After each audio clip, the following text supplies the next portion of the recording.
Hello, I'm Anthony Burch, writer at Gearbox Software, and Adam Fletcher is playing, so if he sucks, that's why, and he's laughing at me for saying hello in a kind of effeminate-sounding voice. So, we're about to show you the latest and greatest campaign DLC for Borderlands 2, and we're about to head to the unassuming docks of potentially little importance, where the DLC takes place.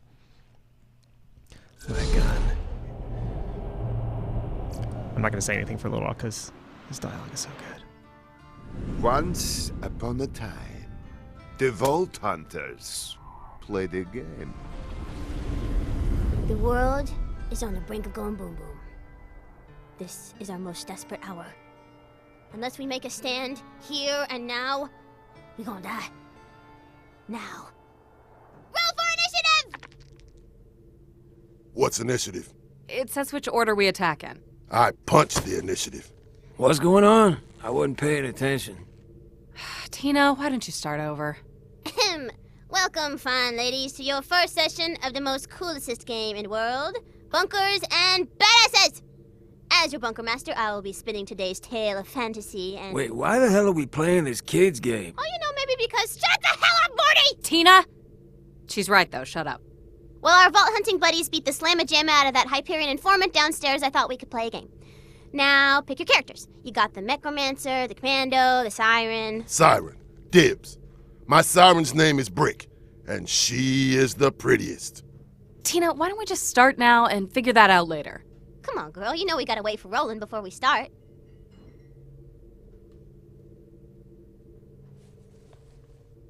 Tina, Roland's not coming, right? He's not here anymore. Probably running late or something. We'll just start now. So, like I said, roll for initiative, suckers! So that's the name of the DLC. Okay, so, You arrive at the docks of Flame Rock I'm gonna Refuge. continue shutting up. This place used to be really nice, until the handsome sorcerer messed everything up. I say we head toward the town to investigate. It's a lovely day in Flame Rock Refuge, a far cry from... Wait, didn't you just say the sorcerer messed up the town? Why would things be lovely? Whoops. What I meant to say is, it's eternal night, and you hear spooky music, and the whole area kind of smells like butts and dead people. Kinda smells like butts. Dead people. Okay, so as you can tell, this DLC takes place inside of a game of Bunkers and Badasses, which is in no way in any way similar to Dungeons and Dragons because legal stuff. But the basic premise of it is that the surviving 3 Vault Hunters from the main game, spoilers, are playing Dungeons and Dragons, or no, not that, Bunkers and Badasses with Tina.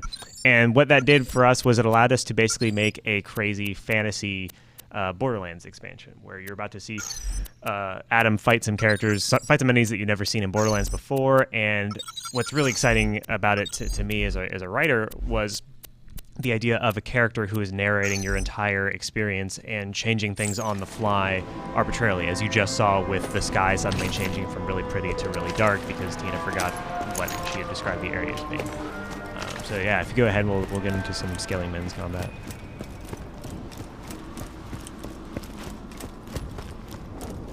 Suddenly you're attacked by a horde of skelliemans. They start shooting at you. So all the enemies in this DLC are pretty much brand new. They are not reskins. These skeletons are not reskins of bandits or anything like that. They're completely new, built from the ground up. We have our archers that are kind of our sniper class that try to keep you moving, and then you'll see some melee dudes that try to mix it up with you in close range. They also have armor bits that you can knock off. You'll see the skeleton archers have those helmets. If you go for a headshot, you'll have to pop them a couple times before you can get the helmet off. If you're Adam, you'll decide to get in really close for some reason and then use your scope.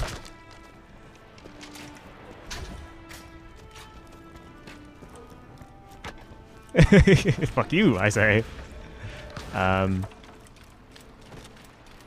Yeah, what else? Oh, this DLC has more new art assets in it. You'll see, that boat was totally new. All these skeletons are totally new. A lot of the environmental stuff is new. It has more new art assets, more new enemies, more new stuff than the other 3 DLCs so far combined, which was really cool and fun to sort of play around in. Every time, you know, we would look up a new build of the game, something crazy new was in there that we did not expect.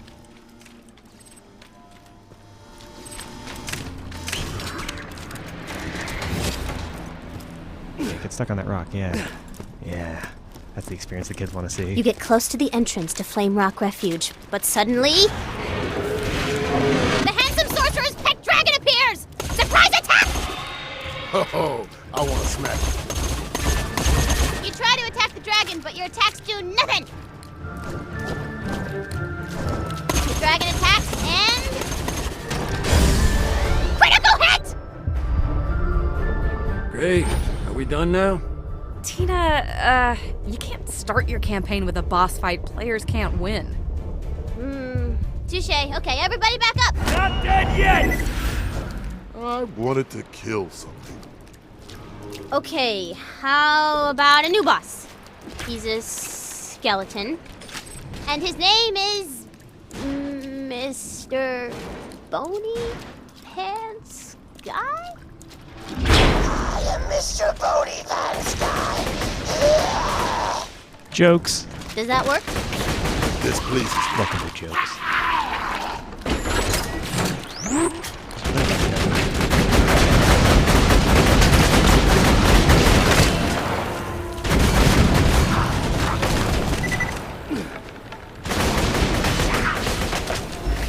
So yeah, these are some of our skeleton swordsmen. They have shields that repel your bullets. They try to close in and attack at melee range, or they get completely friggin' obliterated by Axton's turret, like a scrub.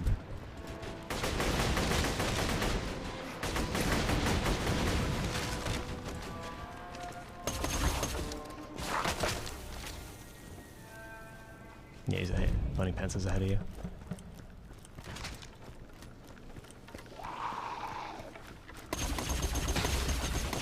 So we, as you'll notice, since it's a fantasy game, you get things, instead of getting them out of the little, you know, refrigerators or coolers like you did in the main game, you have to break vases or vases if you want to be a dick about it. And that's just, there's something bizarrely satisfying about getting things that way. You're not just opening something, you're smashing it and basically being as, you know, implicitly douchey as Link is being every time you enter somebody's home in Ocarina of Time or whatever.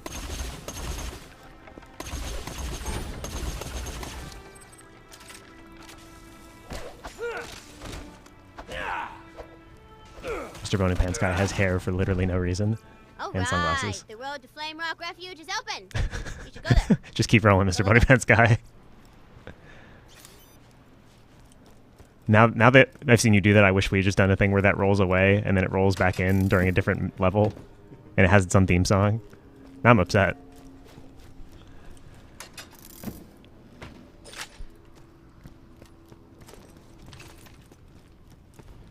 So one of the things we were really sort of going to have fun with this DLC. This DLC originally came out of an idea of just like, what if, you know, there was a DLC where there was this evil relative of Handsome Jack's or something, maybe his nephew, and maybe that guy runs a Hyperion installation as if it was a D&D campaign, and like he just attacks you using, you know, as if he was a dungeon master, and then changes the game world as you're playing.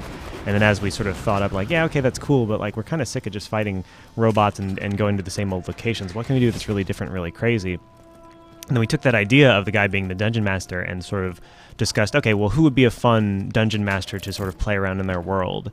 And one of the people on the team, Raisin Varner, who's one of our audio guys and did some of the music you're hearing now, he thought, well, what about Tina? Tina would be kind of fun because she's a little bit off kilter and a little bit crazy, so she could do a whole lot of crazy stuff in the midst of just actually playing the game, and they wouldn't always be things that you're expecting. Like, for example, a boss fight that you can't possibly win 5 seconds into the game, or having a bad guy named Mr. Bony Pants Guy, which makes no sense, and he's like he's a little small skeleton with hair and sunglasses. Having Tina as a narrator is freeing, not just because she's a character who can do a lot of stuff and be goofy, but also because whenever you want to, on the fly, you can just have crazy things happen and just say, oh, well, it's just a part of the D&D game. Or Bunkers and Badasses. Whatever, I don't care anymore. I'm just going to keep saying D&D. You've entered the town of Flame Rock Refuge. In the distance, you see the town's scouting blimps, always alert in case of meadows and stuff. What you gonna do now? Stop playing this game? Let's talk to some townfolk. A grand idea. So while you're here, Adam, you might want to check out the vending machines we've got or something like that, because everything has gotten a fantasy overhaul in the game. Everything, even these vending machines this used to be Marcus Munitions, now it's Marcus Cannons, and it's got that crazy stained glass. Zed's Meds has turned into Zed's Apothecary, and now he's a cleric. We changed all the dialogue for all the machines, so now they say fantasy-esque kind of things instead of talking about, the world of Pandora. It's a pretty complete transformation that still feels like Borderlands ideally. Yeah, magic, schmagic, that kind of stuff. It's still the Borderlands experience. You're still using guns, and you're still, having these wacky adventures with these same characters, but they're just in a slightly different context. The Queen hath gone missing. Maybe her bodyguard Eleanor knows where she went. If the Queen doesn't return, we shall never see the sun again. That actor's direction Sounds was just like we should go more find this dramatic than Eleanor. is humanly possible.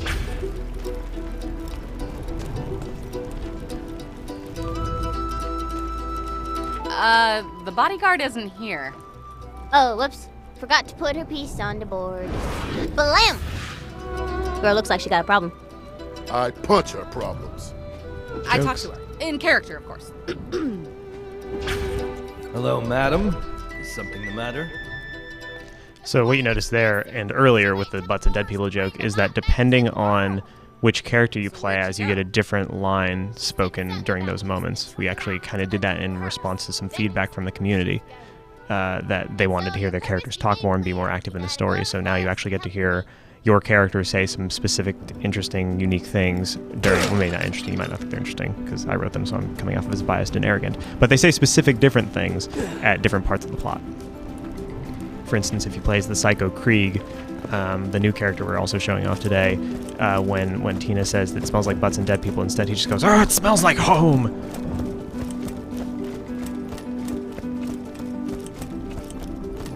This is our new town of Flame Rock Refuge.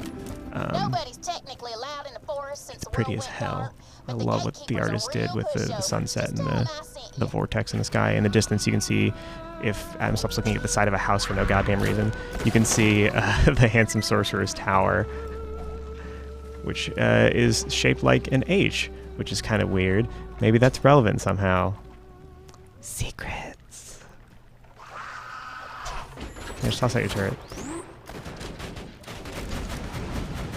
So one of the good ways to take care of skeletons is to flank them in some way, which in co-op is like, just get another dude, but when you're axing it, it's throw out your turret and let the turret smack them from behind, because their shields are actually very good at repelling bullets, sometimes into your own face, which can be a sad day. Does your turret have slag on it? That's awesome. Your turret's so best. Oh, look at that animation, never gets old. Yeah. Animation is so good. This is Davlin the Gatekeeper, he doesn't matter. Queen went into the forest. It's too dangerous. I'm just gonna be straight with you. The character doesn't matter a goddamn bit. Just 1 second, then.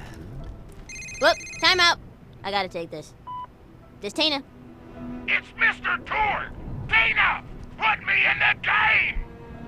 Okay, the Gatekeeper is now Mr. Tor. Woo! Well, to see you! Wow! So I'm a gatekeeper, huh? In that case, you gotta prove your badassitude to get past me. First task, blow up the village's scouting blimps with the fire weapon. Because reasons! So again, DLC being a cool place to sort of react to player feedback and sort of try to give them more things that they want. People seem to like Torg. We did, an AMA as him a little while back to promote the second DLC, and we realized you never actually met him in person. You only saw him in the opening cutscene and heard him through radio. So we thought, hey, it'd be fun to have Tina and Torg hang out. That's really one of the fun things about this DLC for me, is that it's basically just a hangout kind of thing. Like, there's this overarching story of Tina, and you notice she didn't understand that Roland was dead, and maybe the story's gonna be a little bit about that. I say maybe, of course it's gonna be about that. I know, I wrote it. But it's actually, a lot of it is just about characters hanging out and having fun and playing this game, and how D&D can be a really cool social experience in a way of, just hanging out with your friends. And it can also, the idea that nerd culture in general can be a healthy, cool thing, rather than this thing that's always demonized, where like, oh, you're playing games about killing people and orcs, what a horrible human being you are. Well, I mean, it's actually not that horrible if it helps you deal with certain issues in your life, like dealing with the passing of a loved one, or gives you a chance to hang out with your friends and understand them a little bit better as people. speaking of other ways to sort of appeal to some requests we got, people wanted more uses for iridium. A lot of people have gotten to 99 iridium and they haven't actually had much of use for it since. There are new vending machines that, new slot machines that take iridium that are Tiny Tina themed. There's a chest we will see coming up that uses iridium in a very interesting way that I won't spoil. For now, though, let's blow some scouting blimps.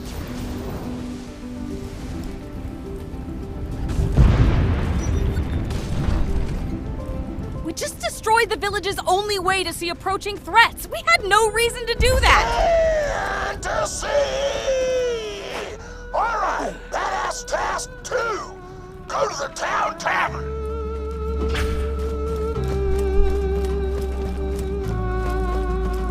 What else to say? Adam just threw away a clip of TDR ammunition for no reason. Adam's really thinking long term here. He's min-maxed. Yeah, there's a whole lot of stuff in this town. Actually, you've got your Seraph dealer for Seraph crystals. You've got we'll show you one of the slot machines in Moxie's bar, which is coming up. Actually, no, it's not because there's no tavern. Wait, there is. Jokes. Again, that's one of the cool things about the narration is that Torg can just say something and it can just happen in front of you. Talk to her. Hey, baby, I'm hungry like a vault monster. Hey, adventurer. It's closing time, but these idiots I can't want to take a look at the hint. idiot so they know who she's Could you throw referring them to. out for me? Don't be Look at afraid that to idiot. get rough. Look at that douche. Oh, baby, I'm hungry like a vault monster. Thanks, sugar. Oh, come on, all right. I'm sorry. I'll never say nothing douchey again, I promise. Bitch! That is unacceptable! Chase him down! Actually, before you chase him down, you want to look real quick at the slot machine. So first of all, Moxie has this new costume. It's kind of a Renaissance fair kind of Moxie, which is pretty cool. Sorry, I'm just making you go everywhere. So hey, cool, new Moxie costume, yay! And these slot machines, they take iridium, and because iridium is, rarer than, you can go ahead and spin it. Because it's rarer than money, they generally poop out better stuff. Now watch as he fails completely. Yep! Instead of grenades, Flesh Stick shocks you when you get 3 Psycho Heads. Because Tina and Flesh Stick have a very electric kind of relationship. If you remember from the main game, where she shocked him to death for selling out her parents. Come on, something. Oh. Well, the slot machines are generally better than that. Adam is just a walking pile of misery and hatred that infects everything he touches with bad luck. Tina, this makes no sense. Torg is ruining your campaign. I'm having fun. Well done! You're now badass enough to survive the forest!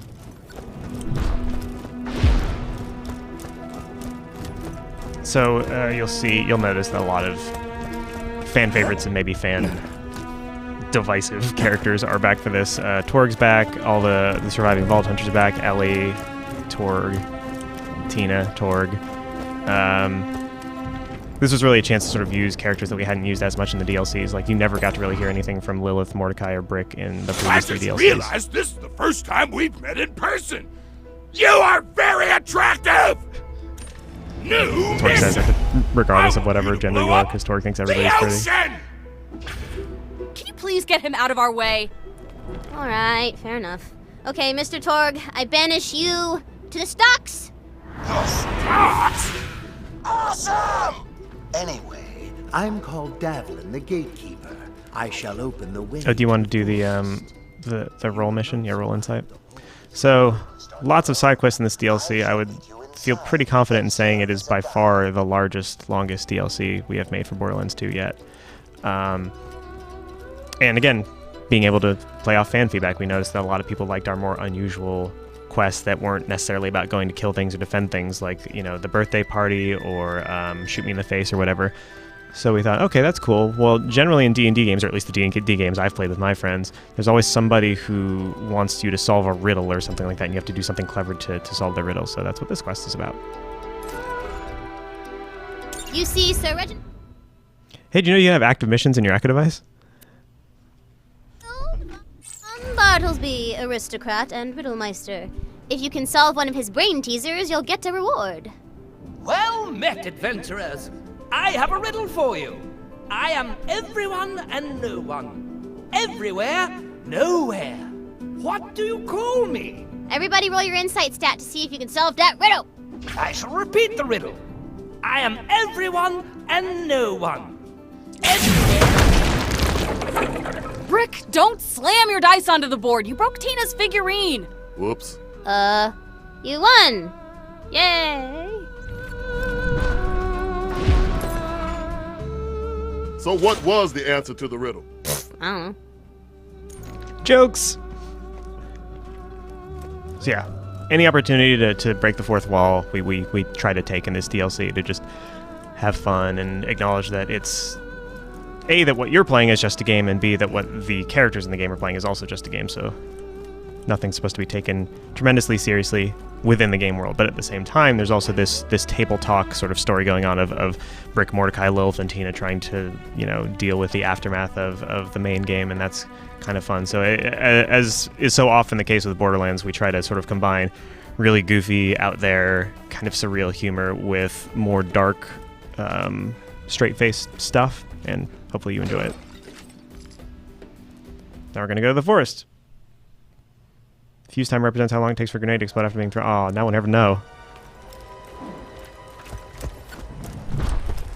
You enter the Forest of Tranquility.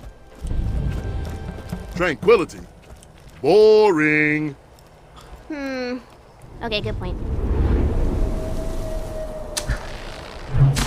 Dang, now I gotta come up with a better name for the forest. I gotta give the audio guys credit. That neck snap sound effect when the guy comes down is the most brutal thing in the world. I'm having fun. Snap. Oh god, no, I'm not. More vending machines. I've got it! Grind them up! Damn! I knew I shouldn't have trusted trees. If that joke didn't make you laugh, I just want you to know that you're wrong. Oh my god, that slag. Holy moly. Tree ants are usually a real tough customer, but Adam, for once in his failure-filled excuse for a life, has managed to actually do something pretty cool with it. Also, it's okay to not laugh at that being eaten alive by trees joke. My ego is a mask for how much I hate myself. And Adam.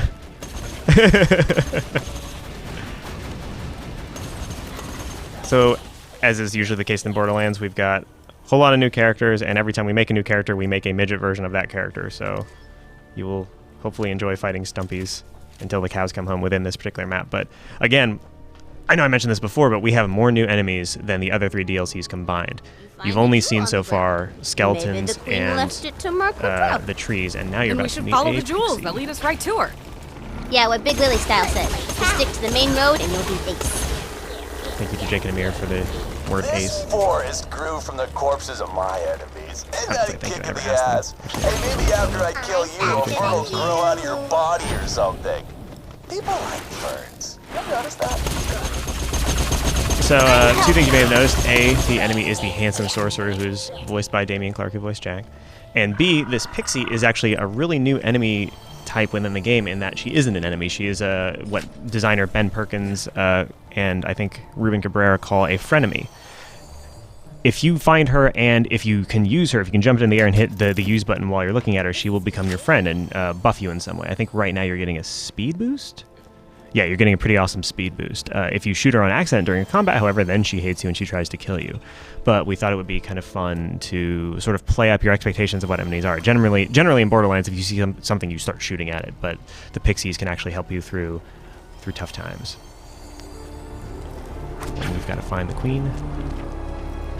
But first, before we find the queen, let's go off the trail and the beaten path and just explore a little bit. Because that's what you do in D&D games. Where you going? We're exploring. You may not want to do that. I only balanced the combat on the main path and... Oh no. Look out! Did you know that enemies have levels just like you? They can also ruin jokes. There we go. Wait. How in the hell are we supposed to kill these things? Ah! My bad! I'll fix it! Let me fix it! Boom! Combat balanced! So again, playing out the sort of, if you've ever played D&D with somebody who wasn't the best dungeon master in the world, sometimes you get into a combat and it's just not very well balanced. Just kind of wanted to play with that idea that like Tina really loves Dungeons & Dragons, but she maybe doesn't have the best flair for balancing right away. And if you had died in that combat when they were at level 77, when she said, I'll fix it, we would have just revived you again, so there was no chance of dying there or anything like that. We try to be cute and make jokes, but we don't ever want to screw the player over just because we thought it'd be funny, because it's generally not funny to be furious. Oh yeah, and now we can show off one of our cool new chests. I don't know why I said barrels. So there are a lot of chests in the game now that have 2 d20s on them, and if you just want to open them normally, then you only roll 1 die. If you spend 5 iridium, however, you get to roll 2 die, and depending on what you roll, let's spend some iridium. Depending on what you roll, the loot inside changes quality. Holy shit! So you got very rare because you got a 20, and if you had gotten 20s on both die, then you might have gotten something even better, like a legendary or a pearlescent. Maybe just legendary, I'm not sure. But wow, that was a really good roll. What it generally does is you roll and you take the best of the two results, and in that case, he got a 20 on one die and something that wasn't 20 on the other. Like I said, a lot of attempts to allow you to spend iridium on more than just black market upgrades now. Now you can gamble it away. We've also, in certain maps that don't have the pixie enemies, we have these things called shrines, which will give you different buffs based on what they are, and you know, you can spend iridium to get health regen, or get more melee damage, or get a lot of ammo back. We've got a Circle of Slaughter in this DLC called the Temple of Slaughter that I think is one of the strongest Circle of Slaughters in the history of Borderlands as a franchise, and it's all about avoiding traps and using those iridium buffs to make sure you can survive basically every creature in the DLC. It's pretty awesome. Now we've got spiders. End of explanation.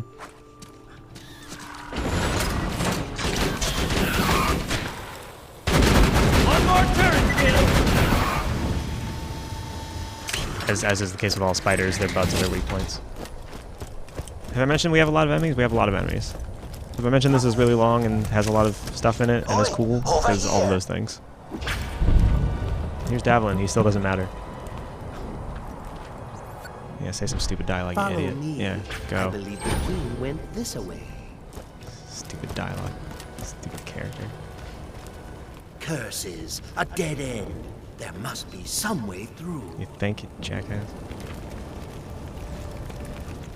This is Orcish writing. It says you need to bathe the artifacts in the juices of blah blah blah. Whatever. Looks like you just need to collect some blood fruit. I forgot I made him say that. That's all right. What the hell? What's a blood fruit? It's a squishy thing that grows on the trees over here. So now you're going to meet a new enemy class. And I don't want to spoil it, but it's an orc. So orcs, again, completely new enemies, not reskin bandits or anything like that. They have very different behaviors.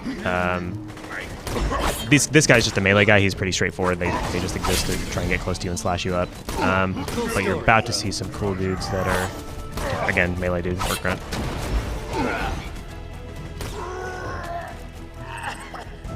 But we've got an Orc Zerker, which is heavily armored around his shoulders and stuff, so you want to go for body shots on these guys or be really accurate with your headshots. They got 2 guns because that's what Zerker means in our universe. Let's see if we have any that are really crazy. The Bashers are great. They do a tremendous amount of melee damage, but they have a lot less health, so when you see those guys, you have to prioritize them and make sure to get rid of them before they can hit you. So that guy nearly took down all of Adam's shields in 1 hit. Zappers and other orcs that hold explosive barrels are just our suicide classes. Oh, I see a chieftain back there. Let's go say hi to him. Oh god. Ah, what happened? Oh yeah, the explosive barrel. So oh god, he's already a warlord. So there are these new orc types. Okay, you just saw him do a thing where he went all crazy looking and had a level up symbol over his head. That means he leveled up. Basically, if you leave them alone too long during combat, they will level up multiple times. And as is the case with the Goliaths, this makes them more difficult to defeat, but when you eventually kill them, you get much better loot. I don't know about you, but I'm kind of scared because he is at skull level right now, and your action skill's still on cooldown. Make me proud. Oh my god, he's doing it again. Make me proud, Adam. Duke of Orc. Yeah, I think that's the highest they can get. So things are going great. Yes, run like the wind. Run as fast as your little elf legs can carry you. Oh my god, he's okay, you're good. Ah, oh god, it's over. Oh no, you're fine. Run for your life. Run for your life! Yes. Oh god, tree ants. Ah ha ha. Okay, so Adam has found himself in a situation where the two most difficult enemies in the game are on either side of him. And if he wasn't stupid, he wouldn't have shot the tree ant because they might have aggroed against each other, but now he's gonna die in miserable agony. You can do this. Never mind, he's fine. I take back every mean thing I said about you. I take back half the mean things I said about you. There we go. Yeah, he's dead. That's good. The thing about tree ants, though, is that when they die, they throw out these little shock orbs that you have to dodge. Oh, well done. Holy smokes. Dodged every single one of them. Right, where's that orc dude? It sounds like the guy's fighting somebody. Maybe he found a tree ant.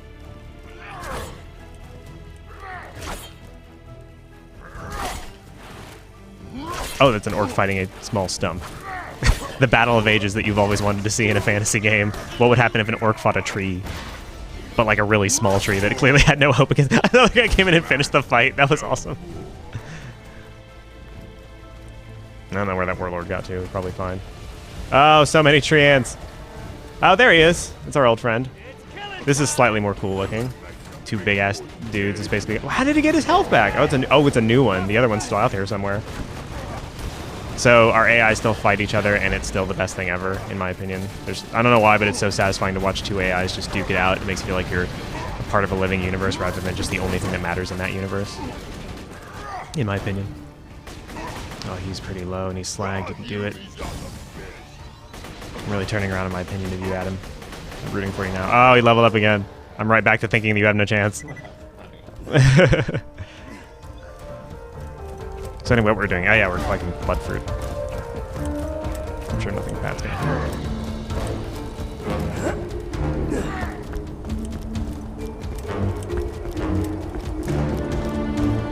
Rated infantry.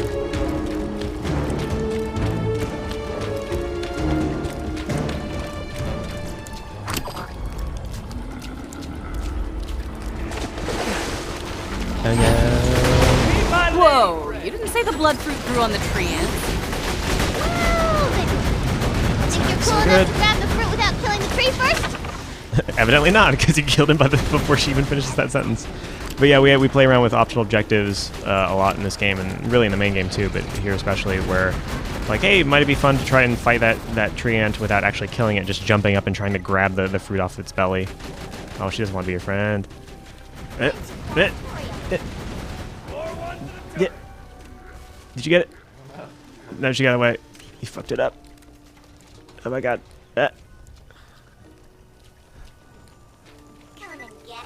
So again, this is actually part of the challenge of them, is that they're good, but they move around a lot, and you have to keep a beat on them and use them. So the difficulty isn't actually in defeating them if you do happen to aggro them. The difficulty is in getting them to be your friend, which is really a metaphor for life. No, it's not. I really didn't think that sentence through before I said it. I said it real fucking smug, too. That was shitty.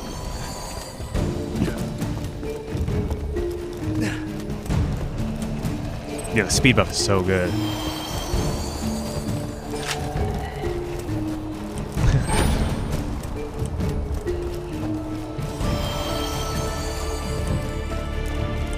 I believe they give you different buffs at certain times, but I'm not.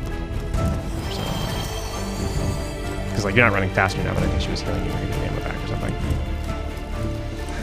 Oh yeah, I'm sorry, I'm colorblind, so I can't tell when the buffs are different. Now smear it on the all you color-seeing people will be able to know when she's giving you different buffs. Also, I envy you and severely loathe you. What's red look like? Somebody email me and tell me.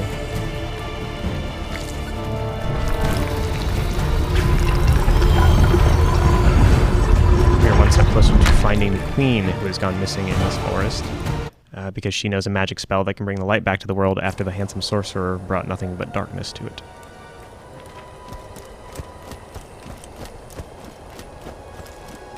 Pretty vistas. If you disagree, you're wrong. Morty, you look different. Yeah? Oh, it's the... Where's your birdie? Your little birdie friend. Tina, we told you what happened to Bloodwing. So anyway, she's so cute. Where is she? Let's just play the game, all right? So moving right past that incredibly awkward and sad conversation, here are some knights. Another new, completely new enemy type. There is a Storm Knight over there who uses electricity. If you could not kill them in 3 seconds so I could describe what they would do, that would be awesome. But no, yeah, they have shields, and those shields repel bullets. They have much larger shields than the skeletons. They can toss their own swords. They have archers like the skeletons. They're different in that you don't generally have to work past crazy amounts of like head armor or whatever to start taking shots at them. They're just either always armored, or you can, or they have no armor to begin with. And they have different. You'll meet paladins that'll heal other enemy types, I believe, and you'll meet. I don't want to spoil it. You'll meet a lot of things. If you think of a thing that you should, if you think of fantasy and think, oh, this kind of enemy should be in a fantasy game, we also thought of that and put it in the game. It was sort of always our goal to just like midget skeletons, yay! To just sort of hit all the tick marks of like, what do you generally expect from a fantasy game? How can we take that? How can we make it a little bit weirder? How can we make it more Borderlands? Like making a skeleton giant just fire eye lasers. Because why not do that? Yeah, you lasered the hell out of that wall.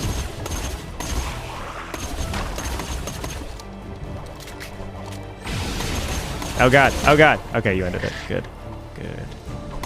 More skeleton midgets. They're so best.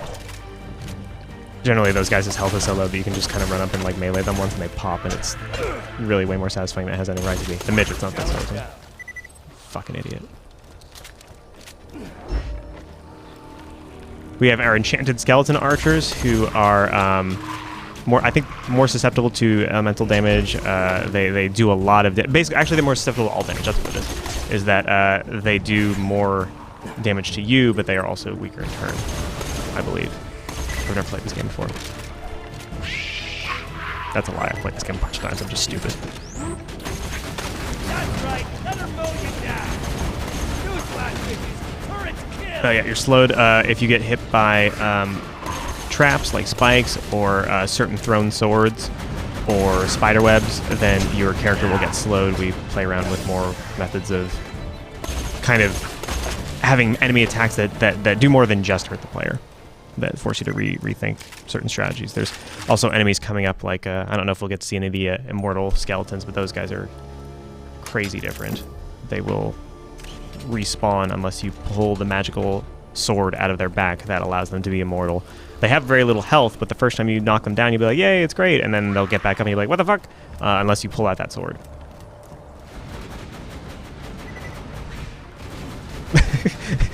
No other game has more rolling skeleton head action than Tiny Tina's Assault on Dragon Keep. Oh, there's the immortal skeleton. Okay, so yeah. Oh, he's dead. It's great, except he fell down and he's blah, blah, blah. Wait, don't pull the sword out. Everything's fine. He's dead forever. Until... Oh my goodness. He's back up on his feet. Yeah, there we go. Now he's back up. And those guys will continue to harass you indefinitely until you knock them down and you yank that sword out of their back. And they level up every time they come back up. So the more you sort of leave their corpse alone, the more dangerous it's going to become. Oh, that guy's down. Oh my god, get it! Nope.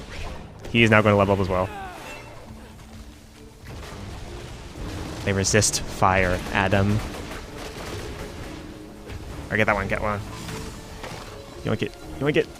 Yes. So that guy's dead forever now.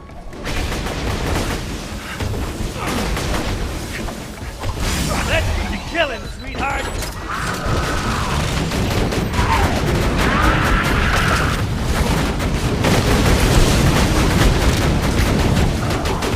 So you two can have fun pulling magical swords out of minotaur skeletons while shooting rocket launchers at them. Shooting rockets at them. You don't shoot rocket launchers at people. That would be nonsensical. With the T-Deer you do, actually. That's right, yeah. Shut up, Adam.